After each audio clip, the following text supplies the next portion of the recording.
ساعتها خوش بیم مالا و آبابی جارا کردن و به ایوانان تشکر ولی وک موجی دزانن فری سه روژا اپراسیون کاتر دارخستن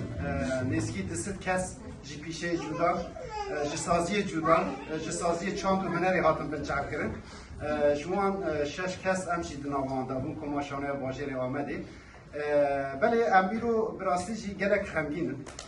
امیرو بدر سر دکن علی ام خمگینن ام بهرسن ام دنوا خمگینی اکو به دهان حوار ما به هنجتن جودا هاتم بنچاب کرن ام دنوا خمگینی دا درکتن پیش بری و ولی هر تم آرمان جامع اوه مرابلی که خوش بو ام تاریخی رونی بکن شبو او کسی قریش او کسی سوجدار در خیرن هوله مرابلی که خود سر بیده که داویشن و همین ها بیواجی باویشن وک ام بیشن میناکی وی جهان دا نهاتیه دیتن ام هنجتا که وسا هاتم بنچاق کرن براستی جی براستی جی یعنی گلک تشتی عجیب قومی ام بیشن کار می هنری وک ام بیشن وک سوچه کی دانیم پیش بریم دیستی که ما و ایدا کرن وک سوچه کی دانیم پیش بریم دناب چعب کرنی دا لبرسنی وصل مهاتن کرن ولی ام بزانن براستی جی اف هیزی تاری هر تم یک تاریخی دافرینن هر تم رول و میسیون خود لیستنه و امشی دبیجن امشی هر تم همبری وان کسان امی رپلیک خواه جبو که راستی برو که حقیقت در کمی هولی امی باویشن امشی و کومی که دهان شانه کردی دکن راستی زحمتیتن راستی جی راستی سانسورتن راستی گرتنتن راستی قدخه کرنتن و راستی گرتنتن و هینا جی او گرتن دومه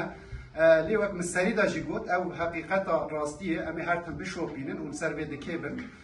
وقت ام بیشن روزنامه‌گر عبدالرحمن گوکشی گفت حتی نیکو فاشیزم سر به آخر به تقضی بره امی مشاخوی هنری بدونین ام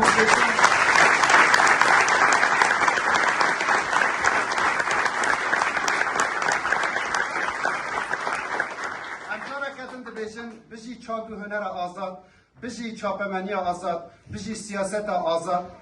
و ام کسی که ام سه روز من چند دامان راستی جی تایبتی بارای آمده و 33 بارویان لهمبری به یکی بدنگ نمان دنگی خود درخستن هر وها کوم شانوی کرد لهمبری به یکی دنگی خود بلند کرن گلک هنرمند ها گلک ام بیجی شانوگرا گلک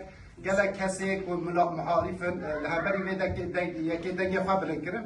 جبرو یکی ام گلک که خوشن و سپاسی هری مسیجی بوا تماشا بکنن